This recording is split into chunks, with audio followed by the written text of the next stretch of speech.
너무 멋있어졌는데? 멋있어요. 이뻐요. 아주. 네.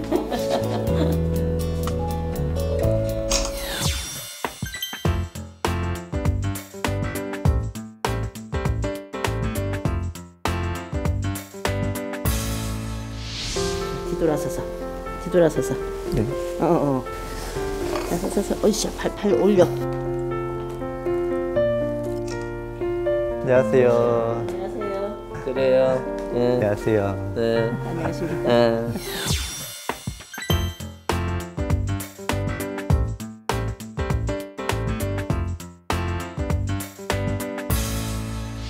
요건 뭐예요, 요건?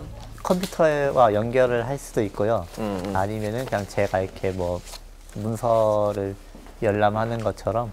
예. 그러니까 일종의 컴퓨터네, 장애인을 위한 컴퓨터. 네, 그렇죠. 시각장애인. 노트북, 네. 작은 노트북, 예, 그렇죠. 네. 태블릿 PC 같이. 네, 비슷한. 네. 아, 이게 자판이 저렇게 돼 있구나. 예. 예. 그러면 이제 우리 본격적으로 시작을. 나눠볼까요? 예, 현도환 선생님, 반갑습니다. 네, 반갑습니다. 2015년 수락중에서 새내기 교사로서 처음 교직 생활을 시작하셨는데 큰 불편 없이 지내고 계시죠? 예.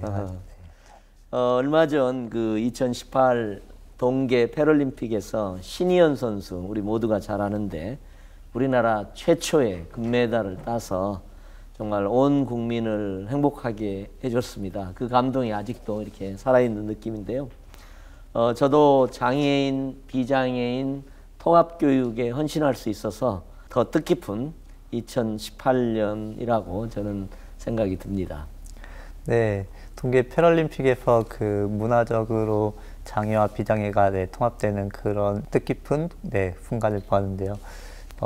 제가 교육감님께 우리 서울 교육에 관련해서 몇 가지 질문을 좀 드리고 싶습니다. 예, 환영합니다. 예, 문화적으로 이렇게 통합을 하고자 하는 움직임이 있는데 우리 교육계에서는 그 장애인들에 대한 인식을 개선하고 통합을 위해 어떤 노력이 있는지 궁금합니다. 예, 사실 서울교육청에서도 장애 이해 교육 이걸 통해서 장애인에 대한 편견을 해소하고 또 학교 현장에서 통합 교육이 이루어질 수 있는 어떤 환경 조성을 위해서 저희가 여러 가지로 이제 노력을 하고 있습니다. 먼저 그 서울시 의회에서 그 장애인식 개선 교육 지원 조례가 통과됐습니다. 올해 초에. 그래서 또 이게 굉장히 또 힘이 되고 있고요. 또 매년 그 장애 이해 교육 운영 계획을 크게 설립을 해서 이제 학교에 이렇게 내려보내서 가이드라인을 이렇게 하고 있고요. 네. 또 이제 중요한 게 유초 중 학교를 운영하는 교장 선생님의 인식이 굉장히 중요합니다. 왜냐하면 학교를 전체 운영하시니까. 그래서 맞습니다. 관리자 특수교육 연수를 연 1회 이렇게 하고 있는 것도 있고요. 뭐 여러 가지 있습니다만은 뭐 찾아가는 장애 이해 교실 같은 것도 운영하기도 하고 또 장애 인식 개선을 위한 예술 공연 사업 이걸 뭐 공모 사업으로 해가지고 한 40개 교 정도 이렇게 지원한다거나 뭐 또 장애 학생하고 비장애 학생 이렇게 어울림 교육 프로그램 해가지고 이렇게 통합 체육대회 같은 프로그램이라든지 어쨌든 비장애 학생이 장애 학생하고 이렇게 좀 어울리도록 하는 그런 크고 작은 교육 프로그램들이 필요하거든요. 그래서 이제 그런 것들을 통해서 장애 인식 개선을 위해서 굉장히 노력을 여러 가지 다양하게 부족하지만 하고 있습니다. 두 번째로 드리고 싶은 질문은 장애를 가진 선생님들이 많이 계시잖아요. 네. 그래서 그 분들에 대한 지원은 어떻게 이루어지고 있는지 그리고 그 장애를 가진 선생님들에게 우리 교육청에서 많은 지원을 해준다면은 학생들이 장애가 있는 선생님을 보더라도 이 선생님들이 장애가 있지만 더 사회 구성원으로서 정말 뜻깊고 모범이 되는구나 라고 알 수 있을 것 같은데요. 어떤 노력들이 있을까요? 예, 장애인 교원을 지원해드려 가지고 장애인 교원이 학생들을 가르치는데 아무 불편이 없도록 하는 거 아마 그게 우리들이 좀 지향하는 바일 것 같아요. 그리고 장애인 선생님한테서 아이들이 배우는 경험 자체가 또 굉장히 중요한 계기가 될 거라고 생각하는데요. 지금 서울에는 한 520여 분의 장애인 교사가 있습니다. 네. 중등에 한 330여 분이 있고요. 초등에 한 190여 분 있는데 이제 522명이죠, 정확하게는. 이제 그런 이제 선생님들이 계시는데 이 중에 중증 장애인은 한 73분, 70여 명이 조금 넘습니다. 근데 이제 이분들에게는 이제 업무 지원 인력이 필요하죠. 네. 그래야지 이제 아이들을 가르치는데 보조 인력 같은 게 이제 필요합니다. 그래서 이제 뭐 필요한 것은 이제 보조 인력이 필요하고 또 보조 기기 같은 거, 보조 공학 기기 같은 거라든지 네. 기타 관련 장비 같은 게 이제 필요한데요. 네. 저희 서울교육청에서는 이제 업무 지원 인력을 19명 지금 2018년에는 배치해 있습니다. 그러니까 한 네. 4분의 1 정도가 지금 배치돼 있습니다. 그리고 학교당 그 일종의 지원 금액, 그러니까 장애인 선생님이 계시면 아무래도 네. 여러 가지 필요한 예산이 필요하기 때문에 그걸 이제 작년에는 한 1,500만 원 정도였는데 올해는 2,200만 원 정도 이렇게 해서 학교에서 알아서 여러 가지 이제 장애인 교원이 아이들을 가르치는데 불편함이 없도록 이렇게 이제 노력하고 있는 지점이 있고요. 이 보조 기기 같은 것은 지금 저희가 아직 지원을 못하고 있습니다. 국회에서도 지금 법으로 그런 업무 지원 인력이라든가 이런 보조 공학 기기 같은 것들을 의무적으로 지원하는 법안이 지금 검토 중에 있는데 올해는 이제 이 부분 보조 기기 지원에 대해서도 이렇게 좀 방안을 검토 중입니다. 그래서 어쨌든 장애인 선생님들이 좀 아무 불편 없이 아이들을 충분히 가르칠 수 있는 그런 환경이 됐으면 하는 바람을 갖고 있습니다.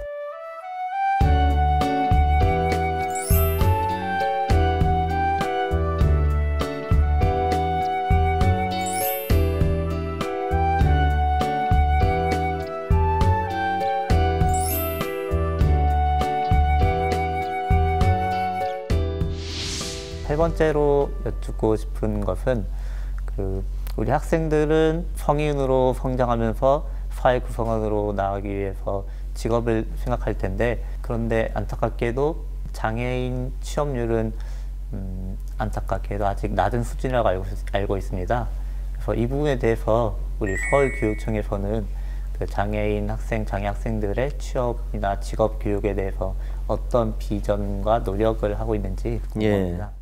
사실은 이제 우리 사회가 해야 될 게 장애 학생들이 충분하게 교육을 받고, 그렇죠?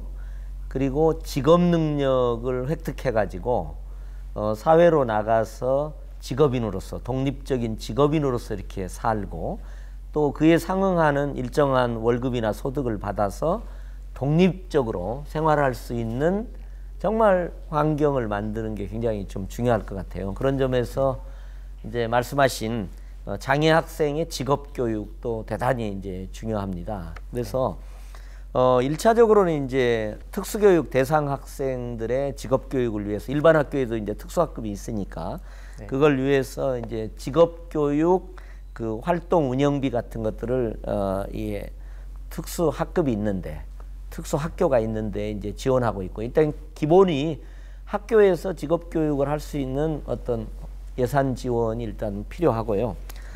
또 이제 중요한 것은 특수교육 대상 학생들도 진로 직업 교육과 고용을 이렇게 연결시키는 브릿지를 하는 장애 학생 희망 일자리 사업 같은 것도 이제 하고 있죠. 약간 징검다리를 놓아주는 이제 그런 것도 있고요. 비장애 학생도 이제 크게 보면 이렇게 되어 있습니다. 초등학교에서 진로를 인식하게 하고, 그 다음에 이제 중학교에서 진로를 탐색하고, 그다음 고등학교에서 이제 진로를 준비하고 설계하는, 크게 보면 이 진로 직업 교육이 이제 그렇게 이루어져 있거든요. 그래서 특수 학교에서도 이제 이것이 이루어질 수 있도록, 특별히 이제 중학교 수준에서 자유학기제에서 직업 진로 탐색을 이렇게 충분히 할 수 있도록, 그러면서 이제 스스로가 직업에 대해서, 미래 직업에 대해서 좀 생각해 볼 수 있도록 이렇게 하는 지원을 하고 있고요. 진로 직업 체험처를 또 자유학기제에서 이제 주로 비장애 학생들이 가서 체험하잖아요. 특수 장애 학생을 위한 진로 직업 체험처를 발굴하는 것도 이제 대단히 중요하고요.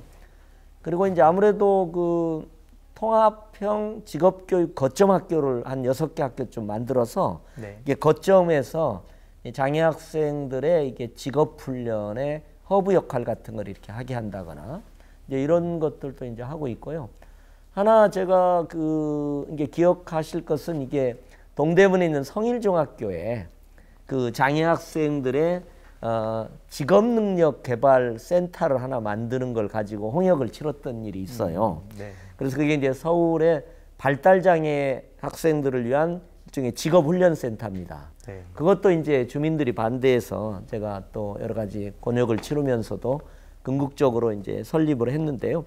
지금은 아무 문제가 없이 아주 특수 장애 학생들을 위한 일종의 맞춤형 직업체험, 직업훈련기관으로서 저도 한 2번쯤 가봤는데요. 네. 아주 잘 이렇게 작동하고 있습니다. 그래서 어쨌든 큰 틀에서는 비장애 학생과 정확히 동일하게 장애 학생들이 직업 능력을 개발하고 또 징검다리, 희망일자리 같은 것들도 하고 스스로 또 진로 설계도 해보고 이런 일련의 과정을 통해서 장애 학생의 직업 능력 개발, 직업 교육이 충분히 이루어질 수 있도록 물론 이제 저희가 여러 다양한 걸 얘기합니다만 사실 좀 많이 부족해요. 그러나 어쨌든 큰 방향은 그렇게 이루어지고 있다고 설명할 수 있을 것 같습니다.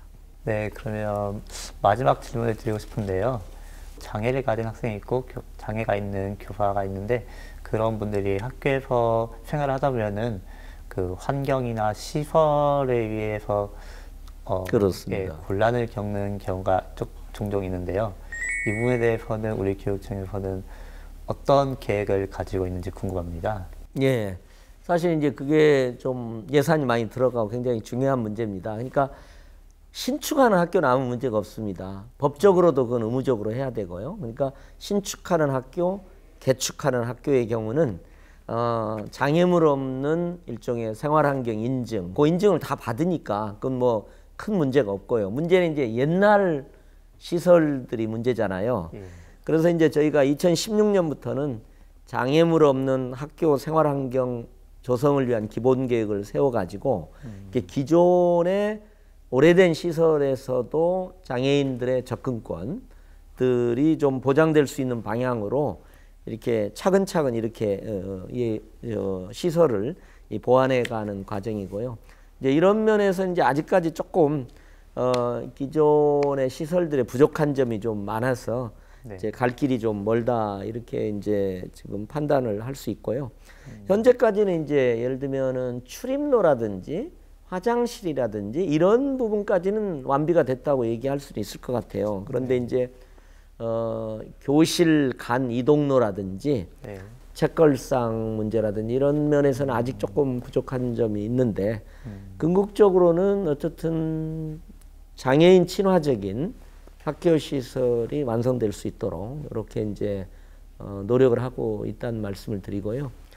저는 마지막으로 이제 한 가지는 강서 특수학교 설립 과정에서 주민들의 반대로 여러 가지 이제 어려움도 많이 겪었는데 그만큼 이제 우리 사회가 좀 척박한 거죠.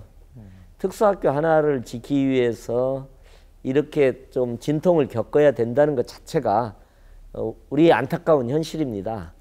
그러나 이제 다행히 강서 특수학교 설립을 위한 공청회가 있던 날입니다. 저는 날짜까지 기억을 하는데요. 저는 그래도 장애인 부모님의 무릎 꿇은 사진 하나가 저는 우리 사회를 굉장히 많이 변화시켰다고 봐요.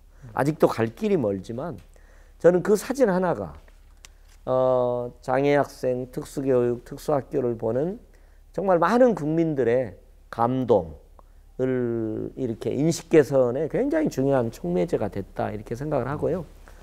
또 최근에 뭐 발달장애인 학부모님들이 삭발도 했었습니다만은 이제 어떤 의미에서 보면 너무 발전이 느리다고도 볼 수 있지만 또 다른 한편에서 보면 이렇게 성큼성큼 또 가고 있는 뚜벅뚜벅 가고 있는 면도 있다. 그래서 좀 희망을 또 가졌으면 좋겠다. 이렇게 이제 저는 개인적으로 생각을 갖고 있습니다. 저도 어쨌든 특수교육의 충분한 발전을 위해서 열심히 부족하지만 노력하겠다는 다짐의 말씀을 드리고 싶습니다.